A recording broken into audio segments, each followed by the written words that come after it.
Jason and Lisa are now leading the Herring Run Archaeology Project that I know they're going to talk about. But I'm going to give one more plug before turning it over. The project is a public archaeology project and very much public with a capital P. And so they have been helped over the years, several years, by loads of volunteers, both in the spring and summer when you can go outside and dig, and in the winter when you can go inside and sort and learn what archaeologists do when it's you can't feel your fingers outside. So if you're at all interested about what an archaeologist does or what an archaeology project looks like, there literally is one in our backyard. So check that out. All right, thanks so much. And Jason, Lisa, we are all yours. All right, great. So welcome everybody, thanks for joining us. And I'm glad that John's brought up the project in Patterson Park, because that's actually part of the origin story of this project. Several people in our neighborhood in Lauraville in Northeast Baltimore went to that public dig. And I think that an interest in history and archaeology tends to be catching. And that was definitely the case there, where so many people went and visited that site while it was open, that they were just really inspired by that and wanted to be able to learn more about their own communities. So we were approached by our local Parks Friends group and a local history sort of enthusiasts club about maybe doing an archaeology project somewhere in the Lauraville vicinity.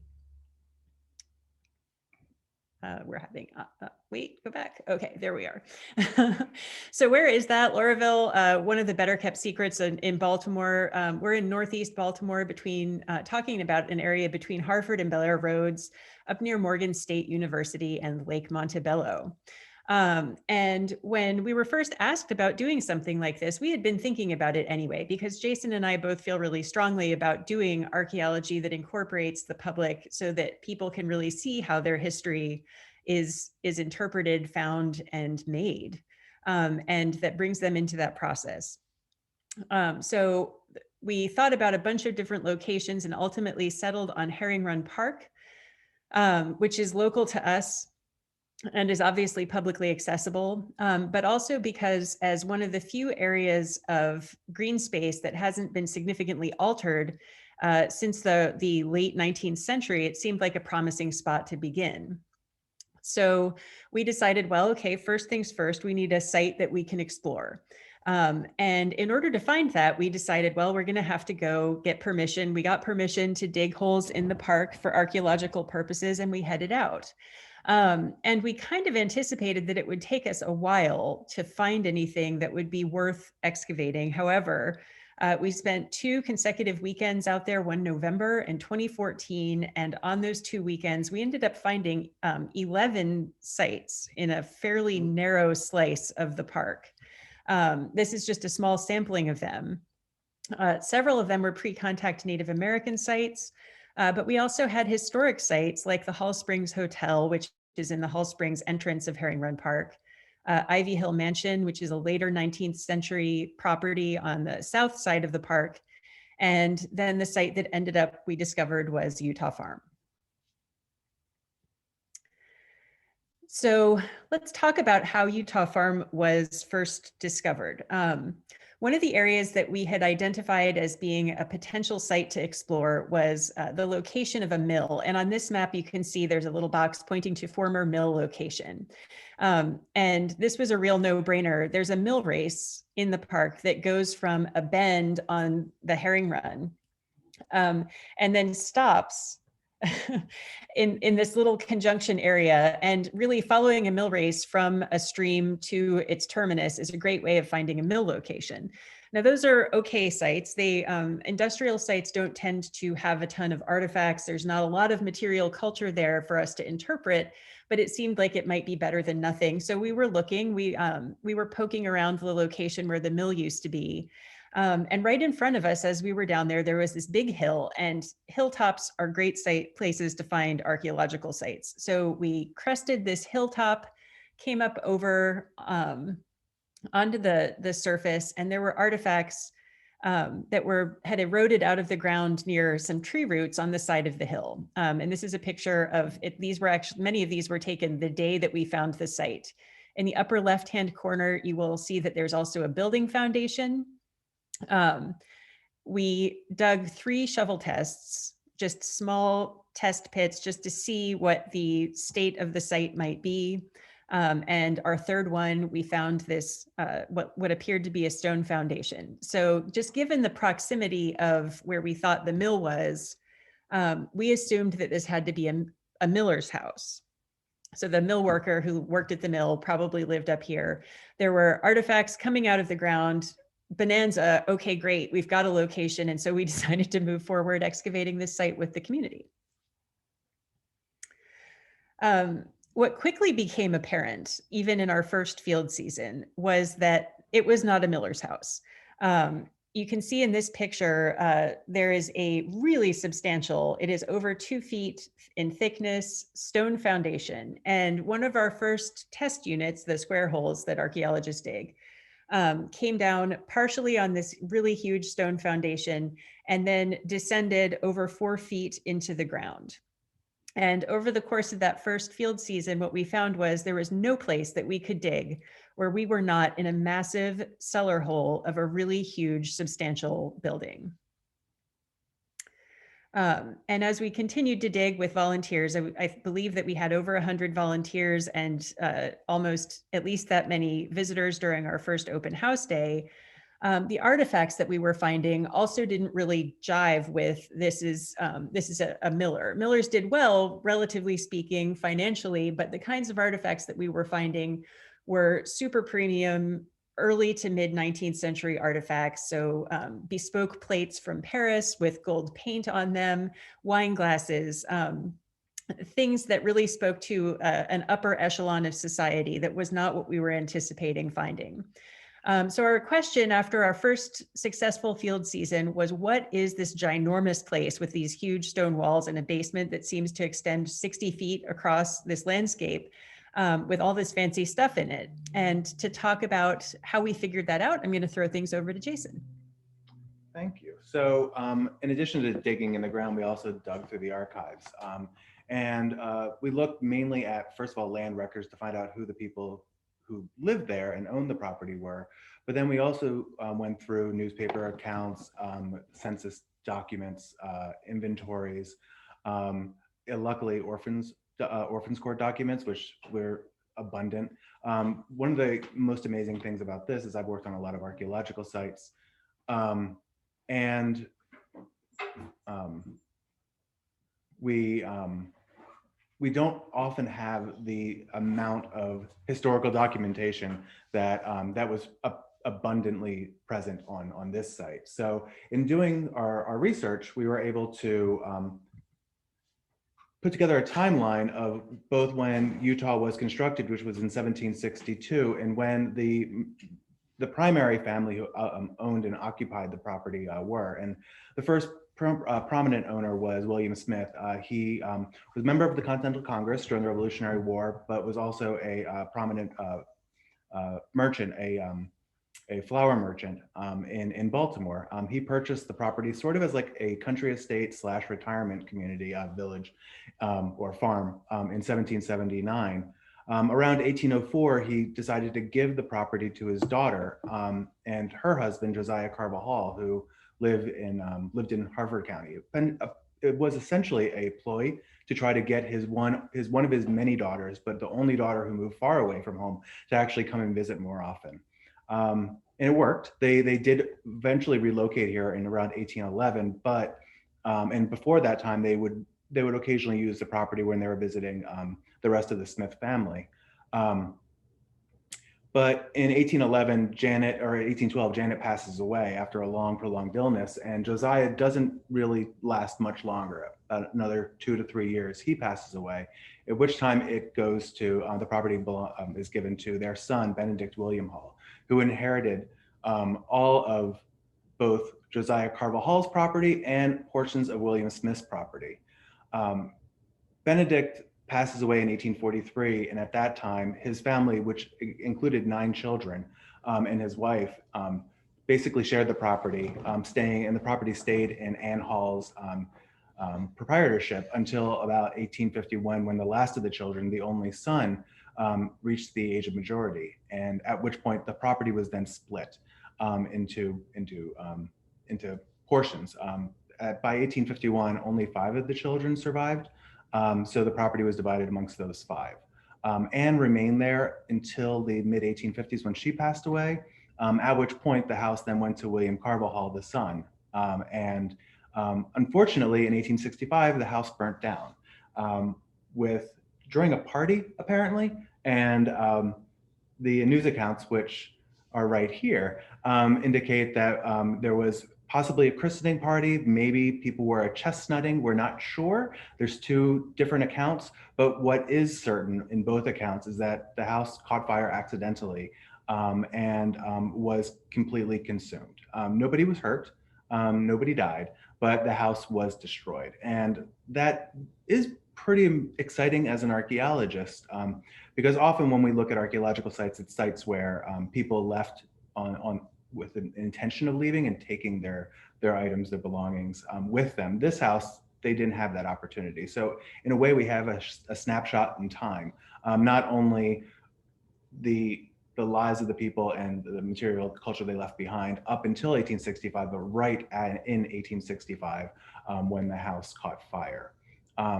The other thing about the newspaper accounts, not only about the story of the fire, but we also learned a good deal about the property itself, about the house and its outbuildings. In 1851, the family had apparently thought to sell all of Eutaw rather than split it up amongst themselves. And in that year, in August 15th, they put together basically an ad indicating what was for sale. And it tells us that the mansion house, being 60 square feet, also had various other things: mill seats, 2 quarries, and a tavern stand, which then became known as the Hall Springs Hotel. But we knew from this account that this house that they did own was a fairly large, at least 60 by 60 square foot house. Another document that we were really lucky enough to have is a painting by Charles Willson Peale of William Smith in 1778. And we know that in the background, it's Eutaw because Charles Willson Peale's notebooks, his diaries, indicate that he went to Eutaw for 3 days to sketch the background of the painting. What is interesting, though, is that the house itself that's displayed in the 1778 painting doesn't necessarily match the house that is discussed in 1851. This house is a more modest Chesapeake style house, Tidewater style house. It does have the outbuildings that they mentioned, and as you can see, the mill. But it looks like the house is more rectangular, and maybe it's 60 feet wide, but probably not 60 feet deep. So we had 2, I mean, obviously between 1778 and 1851, families most likely made modifications to the house, but it seems pretty dramatic, the 2 different accounts. So in our subsequent field seasons, we focused on 2 main things. One, which was trying to figure out how big of a house do we have? Was the house 60 by 60 feet? Were the Hall family just trying to get a little extra money, or to say that their house is slightly bigger than it actually is? Or is it actually that ginormous house that we have? The other thing that was really critical for us is that because of the house burning down, like I mentioned, that snapshot in time, we also have inventories from 1843 when Benedict William Hall passed away, and the inventories are room by room. And granted, there's some time between when Benedict William Hall died in 1843 and when the house burnt down, but most likely rooms were still being utilized for the same purposes. Well, possibly. So it really gave us an opportunity to test that theory, to see if maybe the artifacts, the deposits that were found in various portions of the house matched to locations identified in those inventories, and maybe allows us to build a blueprint of how Eutaw, the house itself, was organized. So now this is obviously 4 years of excavation, not just our first couple of years, but after 4 years, it really did take us 4 years to try to actually get a pretty good sense of what the dimensions of the house were. And this is actually not even all of our units. I think we did additional units after this map was created. But we were able to extrapolate the dimensions of the home. It is this L-shaped sort of house. It is a 60 feet by 60 feet, only two sides. But there is this L-shaped kind of like notch in the southeast corner. And that corner was confirmed over a later excavation, which wasn't depicted in the earlier map I just showed you.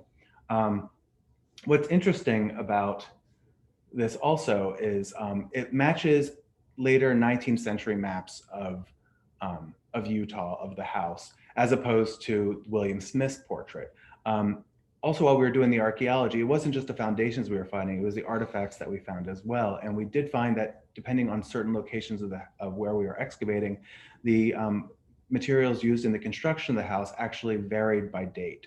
And there were several builders' trenches, basically the trenches that get backfilled after you build the house, a house foundation. We were able to excavate those, and it gave us an idea that there was actually a smaller house, that Chesapeake style house, essentially in the center, and then there were later additions expanding out. And that was also confirmed by the foundations. Most of the foundations were this field stone foundation, about 2 feet wide.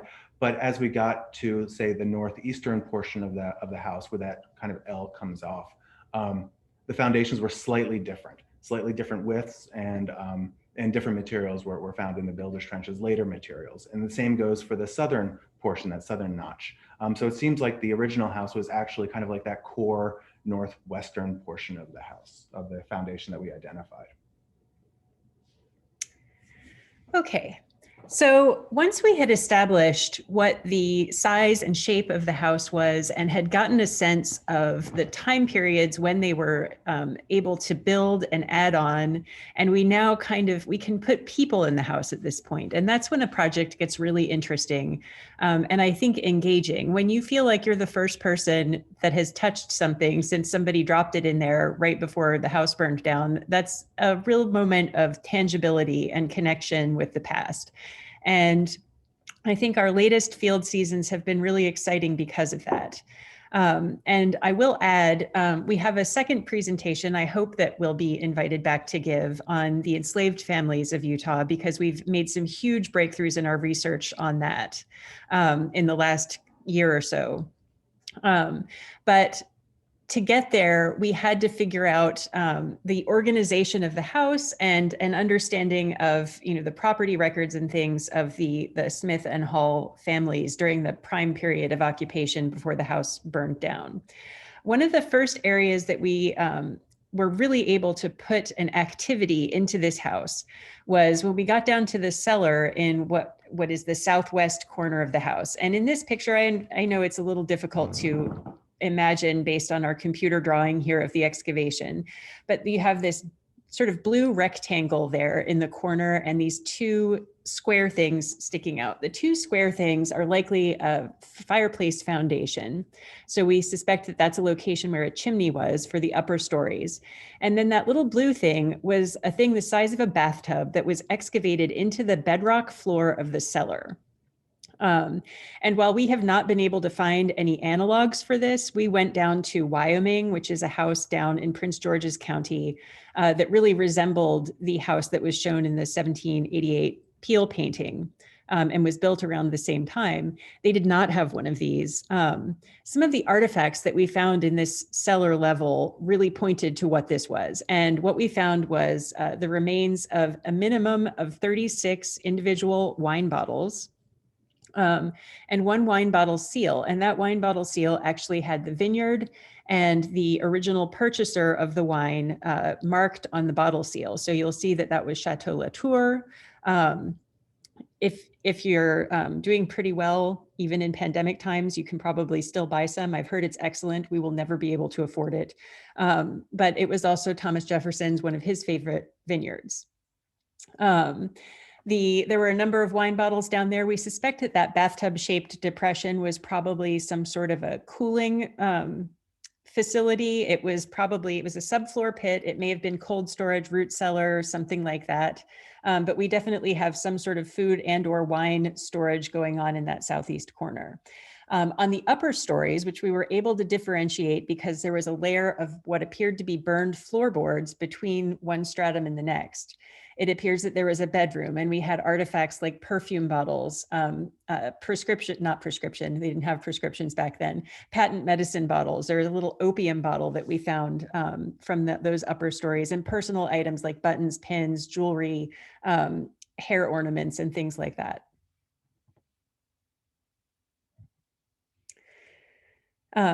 And then on the opposite side of the cellar there, we believe that there may have been an in-house kitchen. So again, you have the corner of the wall is shown with the sort of gray, bricky, stone-looking things. And then right outside there was our only Midden deposit. Archaeologists love Middens. They are trash piles. And you can draw so many conclusions about people, not just today, but also in the past by looking through their trash like a weird, nosy neighbor. This kitchen midden was really interesting because it's a kitchen midden of long standing. So in the lowest levels, we were actually finding things that dated to the 18th century. But the biggest deposit that we found dates to that heyday period in the 1840s. And some of the things that we were finding were food remains, so animal bones, shells. We had a piece of turtle shell, so we suspect that they were enjoying terrapin there. A lot of cow and sheep or goat bone, oyster shells, and then pieces of cooking and serving china, pipes, things like that. And then also personal items that might be lost or discarded. So we had, this is one of my favorite things. If you look at the portrait, the Peel portrait, you will see that William Smith is wearing knee breeches, which were fashionable at the time. They have little buckles. We found a knee buckle in this deposit. We also had cufflinks, buttons. And then one of the more interesting things was a really substantial number of flower pots, which have not, the technology has not changed very much since the dawn of time. A really huge number of flower pots, and many of those were purpose specific. So there were things like strawberry pots, pots for orchids, pots for starting small fruit trees and things like that, which really gives us a sense for what they were doing at the site. One thing that has very little to do with Eutaw Farm, except occupying the same space, is that off to one side of the house, there's a road that kind of follows this bluff around the edges. And that was the location where we found some of the first artifacts on the ground surface. So we went ahead and tested that location as well. And what we found there really knocked our socks off. So before Eutaw, the house was built there in 1762. We know that this property was owned by a man named John Broad, who had been an indentured servant. And once he had served out his period of indenture, he moved to Baltimore. He bought this parcel of land in, I believe, about 1690. And he may have been living there before then. We did not think that we were going to find anything related to him anywhere in the park. But right in that location, we in fact did. So he was there with his family from about 1690 until about, he died in the early 1700s, but his son continued to occupy the property until 1740. And we found a number of artifacts. So what we think happened is that they had a smaller house up on top of the bluff, right where Eutaw was. And they, like the people at Eutaw, were throwing their trash over the side of the hill. And then when Eutaw came along and they excavated that huge cellar foundation, we think they used that soil to kind of build out and to construct a little carriage road or walking path around the bluff that led up to the house. And by doing that, they ended up preserving the only trace of the Broads' occupation of the site. And that part of the site, that is the earliest historical occupation that's been documented archaeologically in the city of Baltimore. So ultimately what we've got at Eutaw is a house that was occupied not just by the Smith and Hall families, but by numerous African-American families who were either enslaved there by the Smiths and the Halls, or free African-American workers who were just living near where they worked. Many of these families, including Smith's, Halls, we actually had a descendant of Charles Wilson Peel who did not live there, but he visited, who came out and volunteered on the dig. And then numerous of the enslaved families, their family members, we've recently discovered still live in the area. And so this is a site that everybody forgot existed. It burned down. The family immediately abandoned the site. Some of the children of the Hall family built a new house on the opposite side of Herring Run, and that was there until the park was established. And it was just completely forgotten. The mill fell into ruins when it became a park between 1900 and 1920. All of the ruins were eventually demolished. The mill race was partially filled in. And nobody knew that this was here anymore. And yet it still has all these connections to the community here in Northeast Baltimore. So one last thing, just teasing in case you can ever make it to one of our talks about enslaved families, is that we also most recently have been excavating in the northeast corner of the house, where we found the laundry, part of the kitchen, and what we believe to have been quarters for first for enslaved workers and then later for possibly for servants. And we have a lot of intriguing information about them as well. A number of artifacts that really speak to their lives and their experiences. And we've been doing a lot of genealogy and trying to tie them to some of the family members that still live in Northeast Baltimore today. And that is it for our talk. Thank you so much for joining us. Look forward to answering your questions, and you can follow us on our website or on Facebook. All right, thank you. Thank you, Lisa. Thank you, Jason. I know in my heart of hearts that every one of us has a piece in them that wants to be an archaeologist. Yes. And when we listen to people like you, we are ready to quit whatever we're doing and go back to school to try to become an archaeologist. You don't have to. Don't quit your day job. Just come out and work with us for free.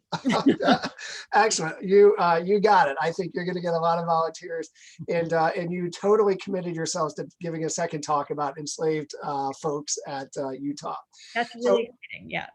So stay tuned, everybody. All right, we do have a few questions. The first one is, can you tell us the derivation of Eutaw? Yes.